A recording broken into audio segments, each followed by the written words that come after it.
What is up, Earthnoids, Space Noids, and Jovians? I am just a simple new type, and in this episode, we are returning to the Space Pirates and Crossbone Gundam Ghost. Last time, Curtis fought against the Rear Shrike team before helping them escape from the circus. Meanwhile, Font goes off on his own to try to save the people of the colony from losing their heads. But Jack Friday captured Font and Belle. This time, the circus captures Font. He breaks out and finds a new mobile suit, and Zanskar tries to chop off children's heads. So let's get into this.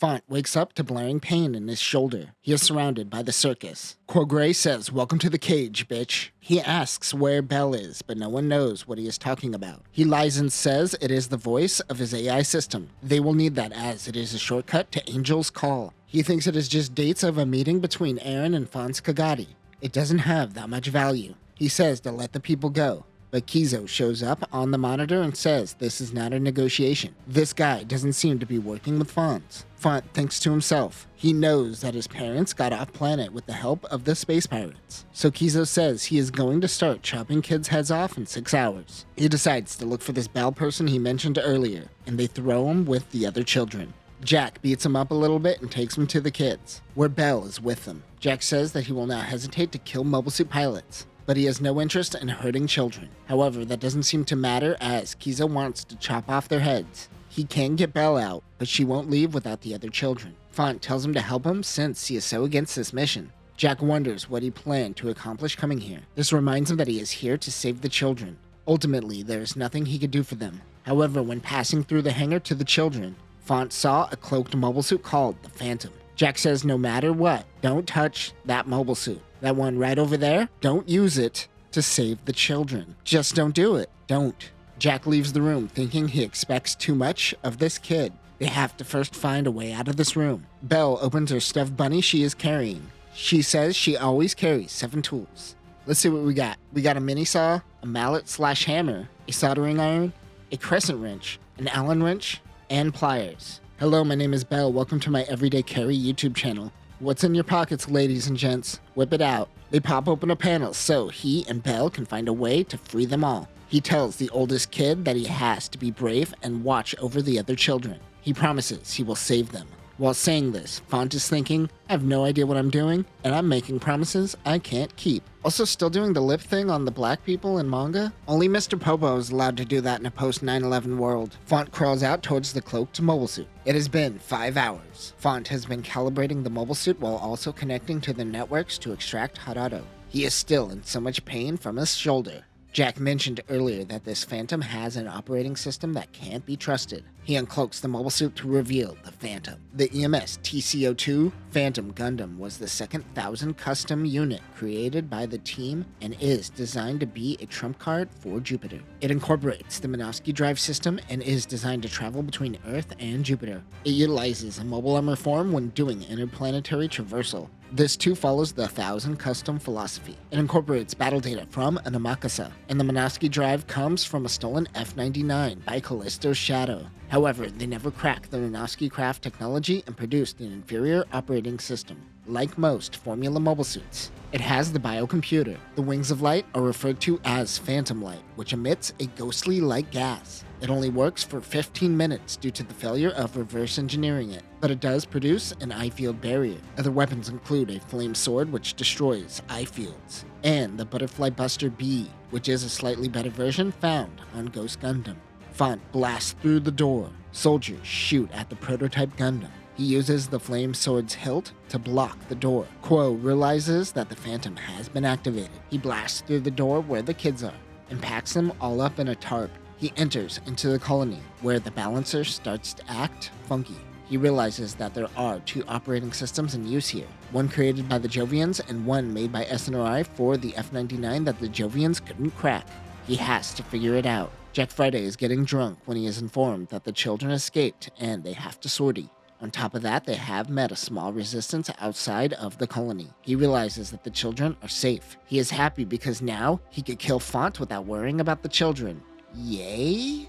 Font sets down the children within the colony and they all flee towards their families. When the Deathfist suddenly attacks the Phantom, Jack goes, "Hey, I'm gonna kill you." Font says, "I thought you didn't want to do this, you're confusing me, bro." The Galahad comes in, making it 2-on-1. Font tries to strike, but it is useless as the Galahad is faster. He thinks of Belle with the children.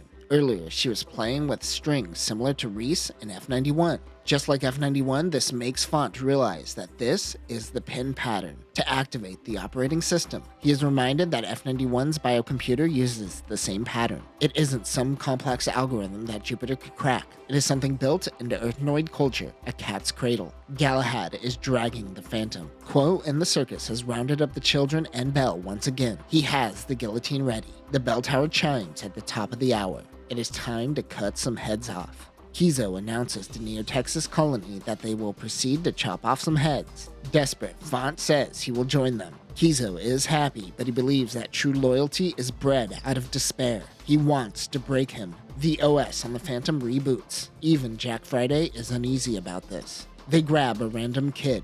At that moment, the oldest kid speaks up, the one with the lips. He says he will go first since he is the oldest. Quo says sure, why not? The Phantom's OS finally reboots and activates the Wings of Light. He judo chops the guillotine in half. Jack Friday comes in sending more deadly mixed messages. Font is able to disperse Jack's beam attack. He lands his first attack and knocks over the Desphis. The Galahad comes in from behind. Font calms down a little bit. He is able to keep up with the circus mobile suit. Hidato tells him of the Wings of Light and how this produces an eye field around his whole body. This is to stabilize the Minovsky drive. He unsheaths the flame sword, which utilizes the Wings of Light and rushes towards the Galahad. He cuts through his beam shield. Jack thinks maybe I'm not doing the right thing. As he stands up, into the colony comes Curtis and the League fighting Zanscare. The rear strike team is there as well. The citizens come in fighting to save the children as they have had enough. You just now had enough? Not when your kids were about to lose their heads? Okay. He is mad at Font for going off on his own as he was planning an all-out infiltration of the colony. However, if they waited like he wanted,